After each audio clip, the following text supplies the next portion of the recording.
You're listening to the Options Insider Radio Network, the home of the Options Podcast. For more quality options programs, visit theoptionsinsider.com or search for Options Insider Radio Network in your podcast provider of choice. Listeners can also access all of our programming through our mobile app available in the iTunes and Google Play stores. Select programs are also available via live stream at mixlr.com/options-insider. That's mixlr.com/options-insider.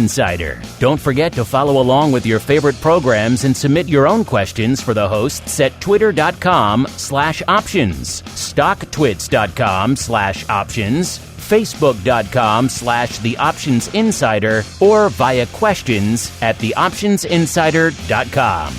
The Options Insider Radio Network is sponsored by Fidelity Investments. Fidelity's Option Trade Builder tool can help you confidently build an options trade in 3 simple steps. Just choose a strategy, select a contract, and then review the benefits and risks of the trade. Learn more about Option Trade Builder at fidelity.com/options. Options trading entails significant risk and is not appropriate for all investors. Certain complex option strategies carry additional risk. Before trading options, contact Fidelity Investments by calling 800-544-5115 to receive a copy of the characteristics and risks of standardized options. Fidelity Brokerage Services, LLC, member NYSE SIPC. Bitcoin, Ether, Ripple, Litecoin, and more. Cryptocurrencies and other digital assets are taking the financial world by storm. This exploding market provides everything a savvy trader needs: volatility, volume, and liquidity. Provided you know how to find it. That's where we come in. Welcome to the Crypto Rundown. Each week, we'll break down the latest trading activity, trends, and developments on everything from coins to tokens, futures, and even OTC options. If it's moving the crypto markets, then you'll find it on the Crypto Rundown. Now it's time to dive into the exploding world of cryptocurrencies and digital assets. It's time for the Crypto Rundown.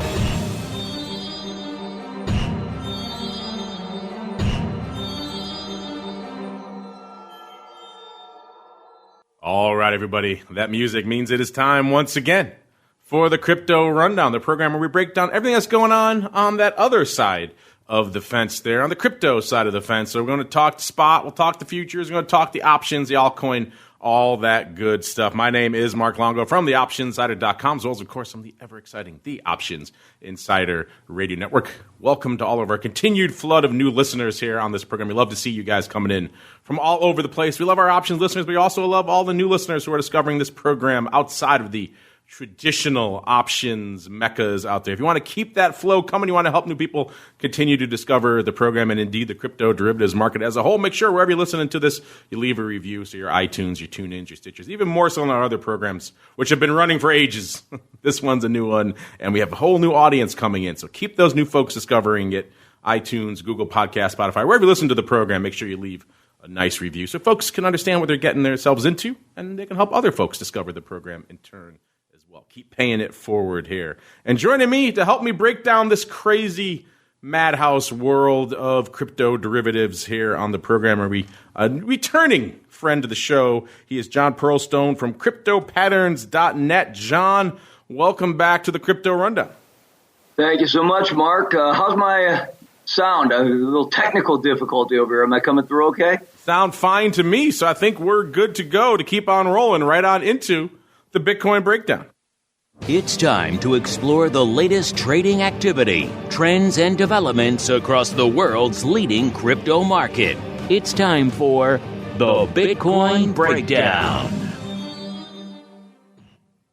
All right, everybody, let's do it. Let's break down them there. Bitcoin's coming into showtime today. We're seeing a Bitcoin right around 87.5 or so right now, which puts it down about 600 and change handles from where it was last show. Remember last show, not an entire week. We had a show on Tuesday last week so we could bring on the folks from SKEW, formerly SK3W. Now it's just plain old SKEW.com. They spent some of that money they raised to buy the appropriate domain. So check them out, of course. A lot of the data, a lot of the stats we provide here during the show coming courtesy of that platform. So a decent week, a little bit quieter week, at least not for most asset classes it wouldn't be. For crypto, it was, Bitcoin in particular. We hit our high of the week actually during our show last week, or right around that time, actually the day before our show, it was on Monday, of 94.25 or so. Hit the low actually earlier today, 84.68, and now we've kind of bounced off that a little bit. Speaking of bouncing off things, John, maybe we'll start there because it's kind of been an interesting period here for Bitcoin from a technical level. I believe we have a listener question about this a little bit later too, but we'll touch on some of it now in terms of hitting some lows, rebounding, moving all over the place. Certainly there's been a lot of movement since the last time you've been on, particularly in the last couple of weeks. We had that infamous week, of course, where China started talking up all things crypto and blockchain. That was enough to send everything off to the races. So walk us through what's been lighting up your tape, what's been on your radar from a technical perspective out there in Bitcoin over the past few weeks, John. Well, it really feels, and when you look at the longer-term charts, it's a lot of volatile bounces off support and resistance, and won't call it range bound. You said it earlier. You stole a little bit of my commentary, which is for any other asset class, these are huge moves, but really Bitcoin and the large altcoins are staying kind of tight to their key price levels. And we saw the big move up and then the sharp move down and now the move back up. But that 9,500 number I've talked to you about for several months now continues to stay in range. And, it seems to be rotating around that pretty well. When we get a little further, I can talk about the patterns we're seeing on the longer term charts that say we should be heading to the upside of this range shortly. But overall, it's the kind of thing you can trade if you have a liquid market to do so. But if you're looking to hold for the next big move, in terms of the weekly or monthly type of moves, you're kind of in a consolidation pattern. Yeah, we can only imagine if we saw, let's say, Apple or the SPY or anything else moving the double-digit percentages a week that we've seen Bitcoin moving. It would be all over the news. It would be the biggest headline dominating the tape across the board. And yet, Bitcoin does it. Everyone's like, oh, it's Bitcoin. It's volatile. We expect that. So, yeah, it has been a crazy volatile time. Let's break down some of that volatility. It's actually a little less volatile now than it was a couple of weeks ago. I think that's pretty understandable. We're not moving 20-odd% at a clip anymore the way it was that week. So we're seeing the 30-day realized kind of staying the same. That frame of reference hasn't changed much because there has been some big moves over the course of that last 30 days. Down just about a couple of points, down about 73% from 75%. Where we've seen the interesting action is, of course, on the implied because, as we know, the implied gaps up whenever things start lighting up. And then it comes in once things settle down a little bit. We're seeing the latter portion of that right now. It was north of the 80s, got into the 90s for a little while there in the heat of all the madness. And then last show it was 65%. Has come off that. Even now, this show is down to about 58%. So still volatile, still frothy.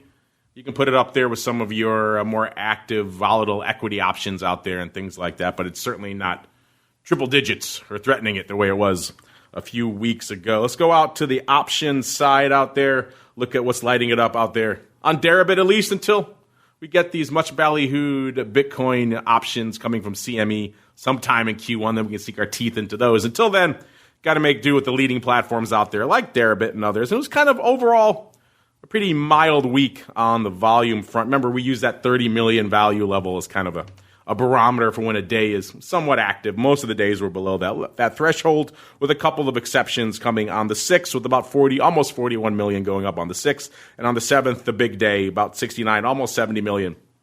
That was a pretty active day.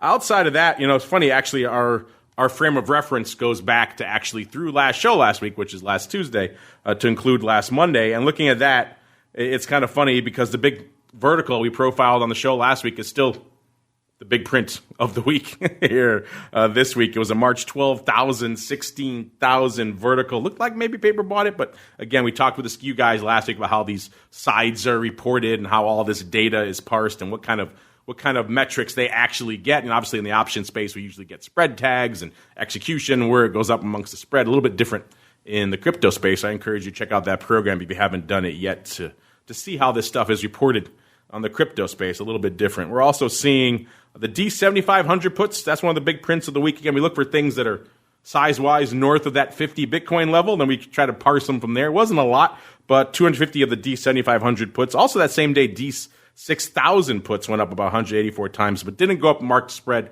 or even as a spread really around at the same time. There were a few hours separating them, but similar strikes, kind of similar size. So maybe a bit of a ratio, maybe a bit of a roll down there. Either way, 7,500 and 6,000 puts. Pretty active in December outside of that March 12,000, 16,000 call spread that we talked about last week. Term structure is kind of the same from a vol perspective out here. It was very backward a couple of weeks ago, as you would expect, when everything was hitting the fan with China. It's since come off. The front portion of the curve has calmed down. That November 8th contract has come off the board as well, so we're out to the 15th. That 15th is actually a little bit below here, a 50 vol, which is kind of interesting. Then it kind of slopes up from there. It's like the vol peaks out into June next year around, looks like a 75 or so, 75% over here on this. Call the put, also down this week. Remember last week, the calls were firmly in charge. Almost 2/3 of the paper was on the call side. This week, it's pretty much 50-50. Actually, almost exactly that. 50.5% is the call to put ratio right now. So pretty much 50-50 calls to puts. There's no one leading the dance out here this week. Open interest, similar story. It's down a bit. It was up to 555 million last show. This week, down to about 513 million. So that takes us off quite a bit. A lot of that seems to have come off from the Nov 8th contract rolling off the board last week. If we look at the numbers where they're breaking down, the November 8th contract was a pretty sizable one. It was about over 10,000 contracts were open out there. So a lot of that went off the board. Hasn't really been replaced yet, hence the OI coming off a little bit. Looking at the numbers right now in terms of where the size OI is shaping up, it's still Dees. Dees continues to just aggregate, suck up all the liquidity in the room. 30,000 plus contracts are open out there right now. The next closest now is the November 29th contract with about 10,400. It would have been the November 8th, but that's gone now. So we're looking to maybe replace some of that. That hasn't really caught up yet. Dees, I should say, is still leading the dance pretty firmly out here. We get out into the futures next. I know, John, the futures are kind of an interesting spot for you guys. I know you focus a lot of your analysis and your metrics on the futures. I think in the past you've said that you can start seeing some of these moves shaping up in the futures, maybe even before you do on the spot. Are the futures still front and center for a lot of your analysis over there at Crypto Patterns, John? They are. And as far as I can tell, there's been a little rumbling over the last, I had it in front of me, I want to say last couple of weeks with some increased volume, a little wider range each day. But, to be really honest, other than the big spike, that we ran into with the China news, you're kind of reaching to draw any conclusions right now. But it is always worth noting when activity picks up on the futures. We saw, an increase. It wasn't high volume, but it was increasing volume over days, and that's usually a sign that at least there's more interest going on. You've got some updates on the backed exchange. Seems like maybe there's some correlation there that interest is picking up among the larger investors. Before I dive into all that futures volume really quickly, you mentioned earlier that your longer-term analysis is shaping up maybe a little bit different from your kind of shorter-term, near-dated Bitcoin analysis. Anything you can share with our listeners on that front, long-term maybe versus shorter-term? Yeah, there's a nice reversal pattern on the monthly chart, and we actually posted that on your site if anybody wants to check that out. And that usually has a high probability, if everything else lines up, of seeing higher prices than the prior month at some point before we see things go down. And, those sorts of things are not guaranteed, of course, but the longer time frame you see reversal patterns, the more likely they are to work. So on a monthly, they're pretty reliable. And you're seeing, nice recoveries from spikes down, which appear to be stop runs to, shake out weak hands. We're not going back below that 7,300 level. You have to ask why. We're not seeing high volume on down drops. You have to ask why. So, I wouldn't say things look, free and clear. We're going to skyrocket, but, I like the trade with a stop under the current, last month's lows. That is a solid pattern that's tradable. Let's see what's tradable out here on the futures. A kind of a light week, kind of following in step with the options. Not a huge amount of volume until we get to back. We'll get to that in a little bit. Light volume out here. Let's start with CME because they're still the big dog out here. Light volume day coming into the showtime. We had about 3,500 contracts on that front no future. Remember, that's a 5X coin, so 5X there for the multiplier, and the rest of the month's not really doing a ton. Last week was kind of the same story. The big day of the week was Friday, about 5,800 contracts. Thursday, about 3,500. Wednesday, pretty light, only 1,400 on the tape. Tuesday, about 3,100. And Monday, nearly 4,000 on the tape. As John mentioned, Bakkt actually making a little bit of headlines. People have been writing into us nonstop since Bakkt launched, effectively saying, hey, what's going on with Bakkt? What are they doing from a volume perspective? What are they doing from a volume perspective? Are they going to launch options? All these questions. To the latter one, we say we don't know. They got to build up some futures volume first. And it seems like they're making some inroads on that front. Their volume just hit a new high, and they hit 15.3 million. Largest single day trading volume so far in their history, about 15.3 million worth. Remember, they quote it all in the notional, which I hate, but that's kind of just the convention in crypto. We have to just make our peace with it until this market evolves a little bit more and we can see real quality contract numbers being tossed around out there. So 15.3 million on Friday. That surpasses its previous high of about 10.25 million that came back at the end of October on October 25th. So all of you out there who've been kind of hand-wringing, saying, hey, what's going to happen with Bakkt? Maybe the worm is turning a little bit out there. Their monthly volume here for futures is 106.7 million. That puts it at a little over 12,000 Bitcoin.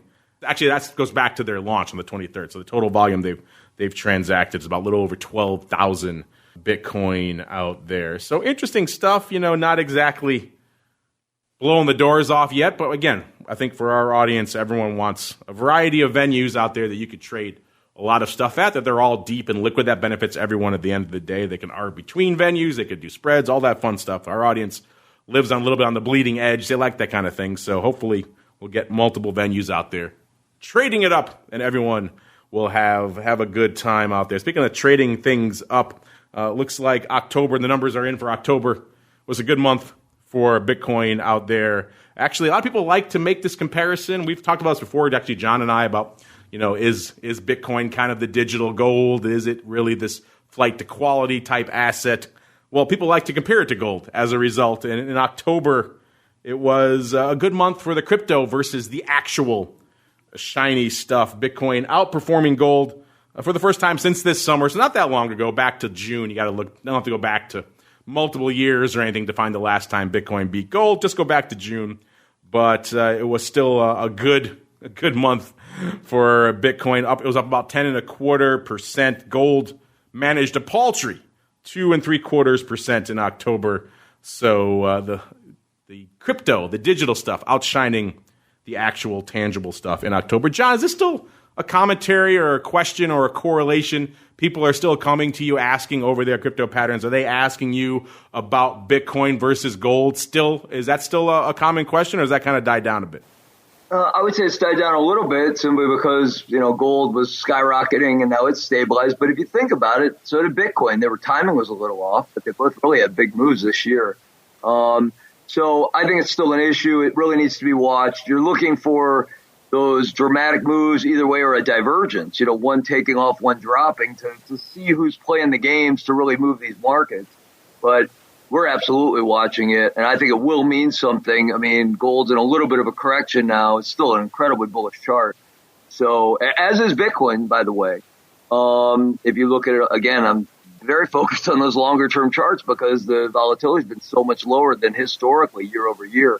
So I would say we're keeping our eye on it. Haven't seen much over the last month or two since I last talked to you. But when big moves show up, it's the first place I go to see how it's compared to what's going on with the metals.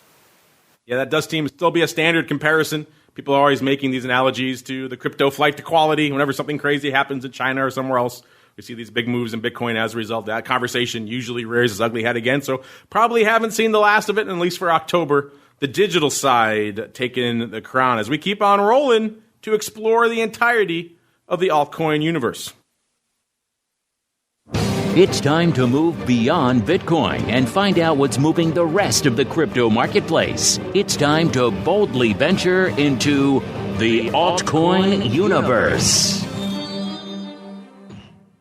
All right, let's get into it. Let's get into the rest of the crypto universe. Let's look first at some market cap. Remember, take the overall market cap numbers with a pretty huge and hopefully flavorful grain of salt, while I think the percentages are probably a little bit more reliable here. Obviously, Bitcoin still number one, about 157 billion. Number two, is ETH, a little bit north of 20 billion. That puts it at about 12.75% market cap.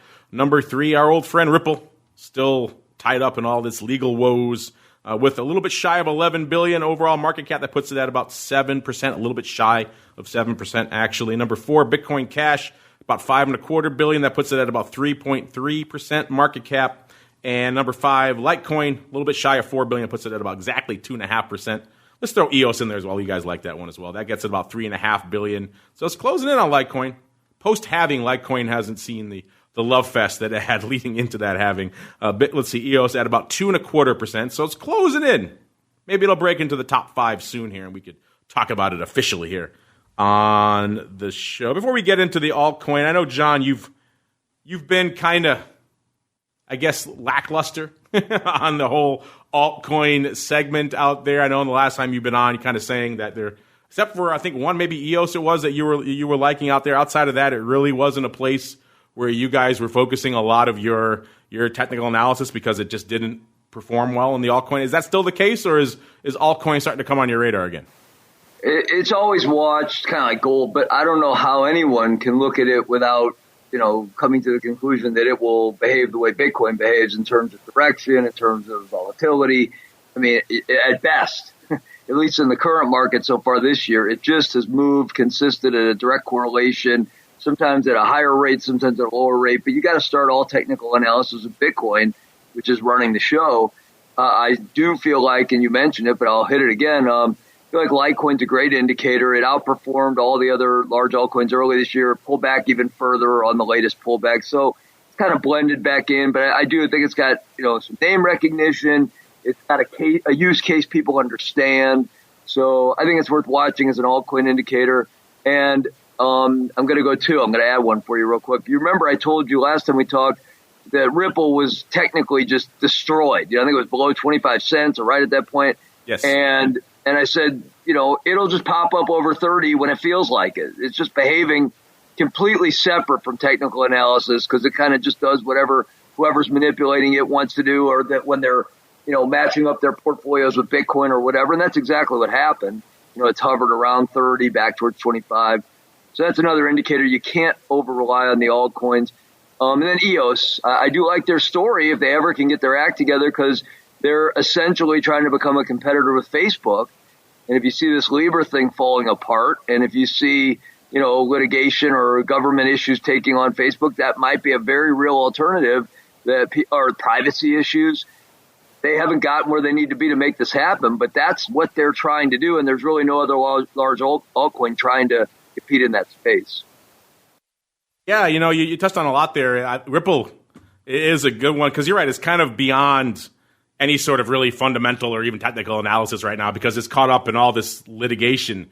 And that's kind of exists outside of any real analysis that a market watcher can do, because it's all up to what's going on in the courtroom. They're being sued about whether they issued XRP and it should have been licensed as, a security versus if it wasn't.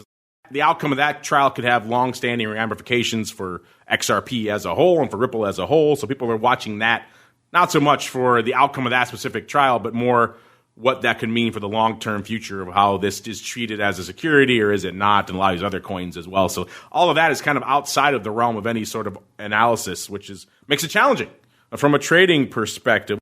Coming at Showtime, it's off yet again, down about another pretty bad week actually, down about 2.5 cents here. That puts it firmly shy of that 30-cent level that John was just referring to, which it was almost exactly at last show, a little bit north of it. Now it's back down to about 27.5 cents. As again, the whims of the legal woes of Ripple continue to blow it north and then south again. So it's kind of hard to sink your teeth into that one way or the other. One we do want to sink our teeth into.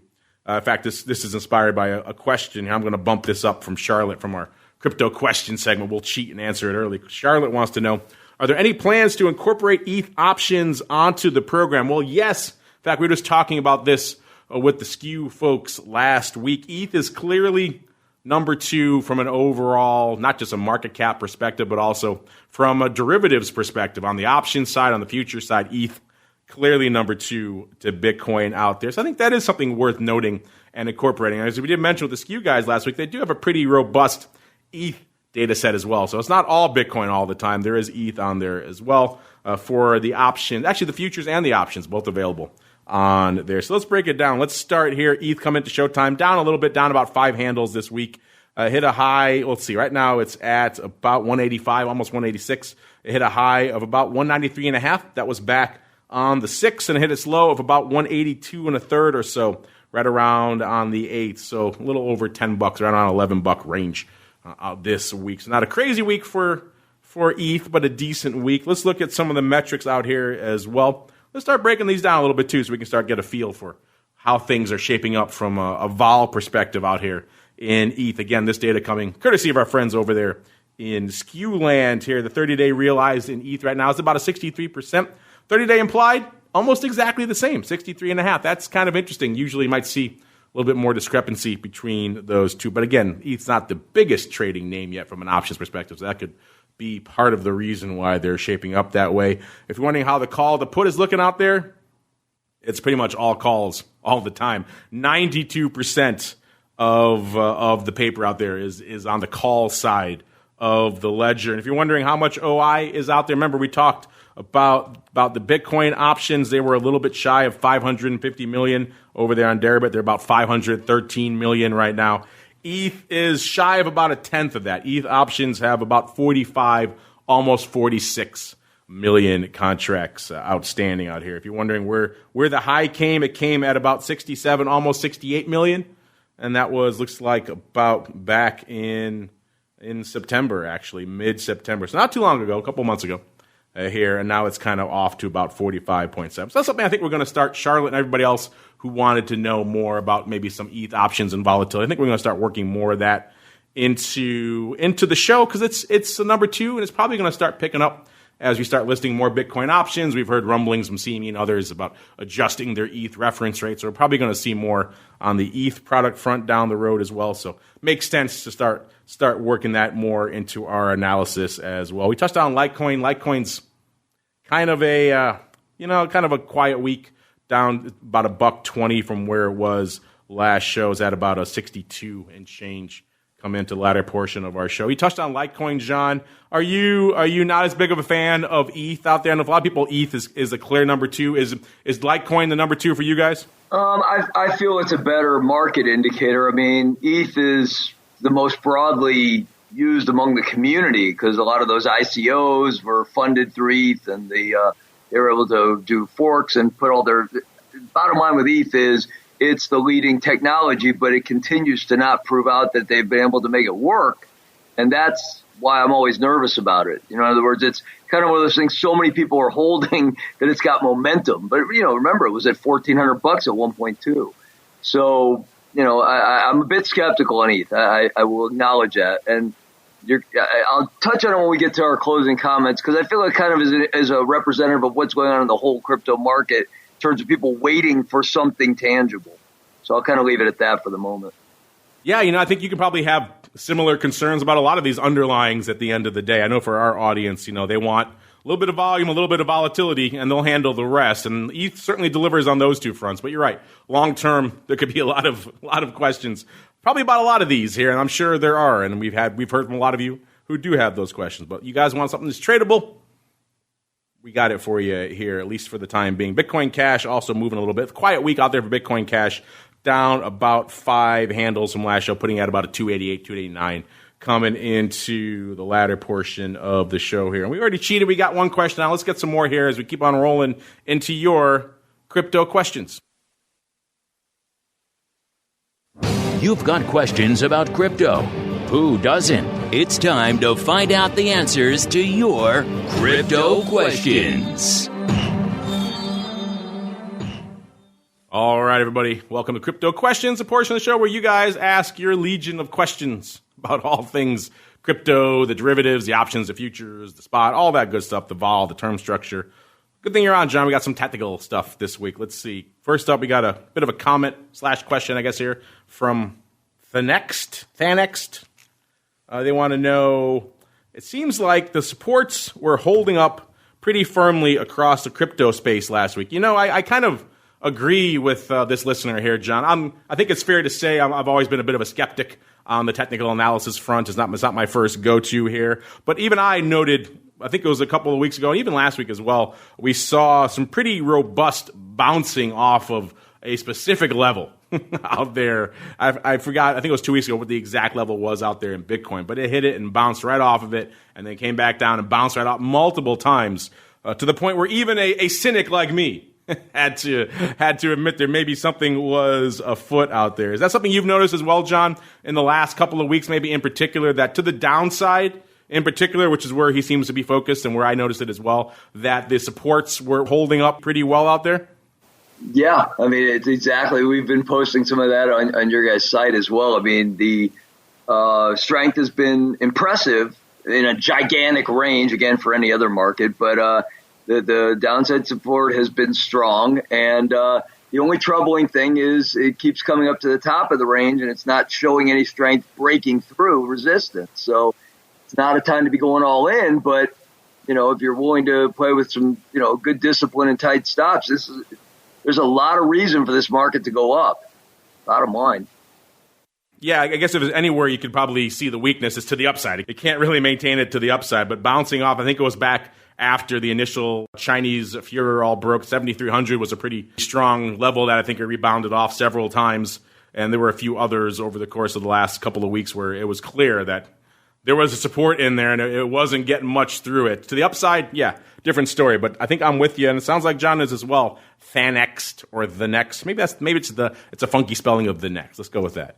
I think we're with you there. That it seems like to the downside at least, they were bouncing pretty firmly out here. Next up, we've got, I like this handle. Panic at the Disco wants to share here. He says that he or she can't wait for the CME Bitcoin options so I could finally trade bullish risk reversals on my actual brokerage platform. Hard to get them done on Deribit, and I don't want the VPN hassle. Yeah, we're with you. That's why we're excited to see these. Obviously, we like listed venues that are regulated and available here for our U.S. audience. We love the overseas stuff, too. We know we have a big and growing overseas crowd for this show. It's kind of hard to avoid because so much of the action in the crypto space is going on in Asia. God, 2/3 of our guests, it seems like on this show, are from Australia.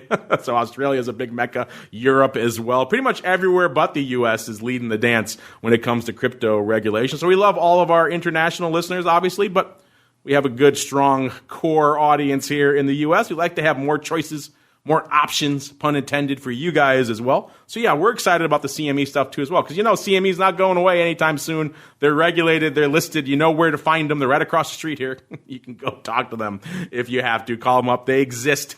They're not just going to vanish into the ether, pun intended. They're also not going to require you to VPN. You're not violating anyone's terms of service. If you're listed here in the U.S., you live in the U.S., and you want to trade the options on it, it's not some sort of Damocles hanging poised over your account to shut it down at any time. None of that nonsense. So, yeah, we're with you. Panic at the Disco. As for bullish risk reversal, I like a good bullish risk reversal. I haven't had a chance to go out there and parse and see if these are good setups for it in crypto. That said, if these supports are holding up in the way they seem to be in Bitcoin, that could be an attractive level maybe for the put wing of your bullish risk reversal. Then you set up the upside. Remember, we just said the upside is kind of where things fall apart a little bit, so you may have a little bit more challenge picking the right strike there. But seems like the supports on the downside, where you might want to structure the short leg of that bullish risk reversal, that could be intriguing. I will have to admit that. I'll have to go dig in myself. Maybe you gave me some interesting ideas here, Panic at Disco. So I definitely agree with you. Oh, last up here, John, this sounds like this is the question for you. So it's a good thing you're on. This comes from Fascinating, funky spelling of fascinating. They write here, your technical guest, I'm guessing that's you, John. Your technical guest seemed kind of down on technical analysis for altcoin. Is that still the case? Well, we kind of just touched on this in the altcoin universe, but like I said, you've been a little dismissive in the past. It seems like you're opening the kimono a little bit, but it sounds like it's still pretty much mostly Bitcoin most of the time for you guys, John. Is that a fair assessment? Well, in 3+ years of watching this day in and day out, and at some point you'll have me on and say, boy, you missed that one because now altcoins are, 3x or whatever they end up doing. We're always watching it. And the thing is, we're not down on TA for altcoins. There's no divergence. There's nothing that gives us a reason to think that there's meaning in the altcoin TA versus the far more prevalent Bitcoin TA. But some of the biggest moves are when you start to see changes between those two. So we're always watching for that. So my response to the question would be, Bitcoin rules the day, and it needs to be, kind of overriding all your technical analysis and trade strategies. But yeah, you've got to, trade what you see in front of you on the altcoins too. I'll add a little footnote on your prior Panic at the Disco comment, which is, I think it's a really good time to start. I don't know what, you guys recommend in your world, but paper trading some of these, approaches that you can't really get the liquidity because we don't have CME involved. But I think that's a big step that's coming that could be a breakthrough for the market. So it's kind of nice to watch those strategies, see how they would have worked out. When you have the liquidity, when you have the tight spreads, then maybe you'll be ready to go, because it's not the same as trading equities. I think you could easily agree with that. Some of these things move so fast and so large, you got to be ready to deal with them when you enter those sorts of strategies. No, it's a different beast entirely out here, which is what makes it fun. Makes it fun for us to talk about. Makes it fun for you guys to listen to and write in. That music, unfortunately, means we've come to the end. You guys keep those questions coming. We love to hear. Probably could do a whole Q&A show here. Maybe we will do that, because that's kind of fun and exciting for me. I like to hear what you guys have on the brain. Keep those questions, those comments coming. We love to hear from you guys here. And John, we're glad you could join us here for a nice, fun breakdown of all things technical in the world of crypto. Maybe if folks are intrigued, they want to learn more, or maybe you want to leave them a little bit of a hint, a little bit of a tease of your thoughts, your outlook over there and all things TA when it comes to crypto. Now is the time, sir. The floor is yours. Well, thank you very much for having me, Mark. And, to the folks listening, I think it's an important time to keep your eye on the market. It has not moved in these dramatic ways as it was 2 or 3 months ago. But, that's what consolidation patterns do. And even though the range is bigger than most assets you'd look at, when it breaks out, you're going to see some big moves. We would caution that I think sooner than later, or we're running out of time. And that's the nature of the markets. If it doesn't move up, it's likely to move down. So we're bullish at the moment, but we've got that downside, stop in mind. And if it wants to blow through there, believe it. Be very careful. Believe it. I like that. And John, if folks are intrigued, they want to learn more, maybe they want to reach out to you directly, where should they go? What should they do? You can find us at cryptopatterns.net, where we offer our newsletter or, individual technical analysis. If you're looking for some studies, just let us know. We're happy to help.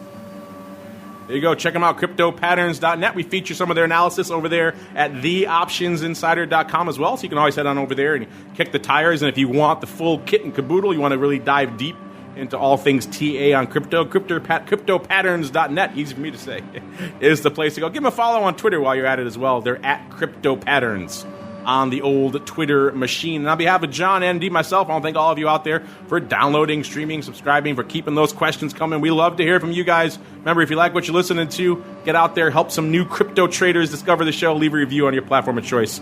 For this show, even more than others, it's really important to keep that new flow coming. We love to see all of them in there. We love to see you, and hopefully we'll see you back here next week for more of the Crypto Rundown.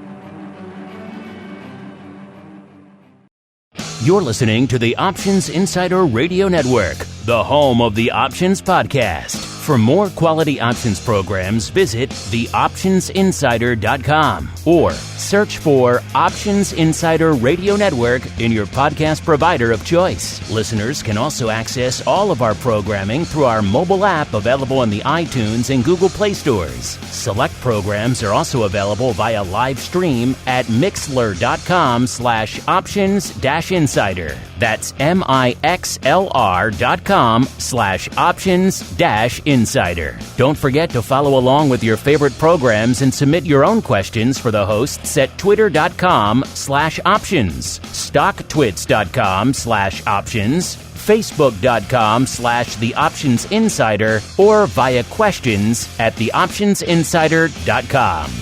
The Options Insider Radio Network is sponsored by Fidelity Investments. Fidelity's Option Trade Builder tool can help you confidently build an options trade in 3 simple steps. Just choose a strategy, select a contract, and then review the benefits and risks of the trade. Learn more about Option Trade Builder at fidelity.com/options. Options trading entails significant risk and is not appropriate for all investors. Certain complex option strategies carry additional risk. Before trading options, contact Fidelity Investments by calling 800-544-5115 to receive a copy of the characteristics and risks of standardized options. Fidelity Brokerage Services, LLC, member NYSE SIPC.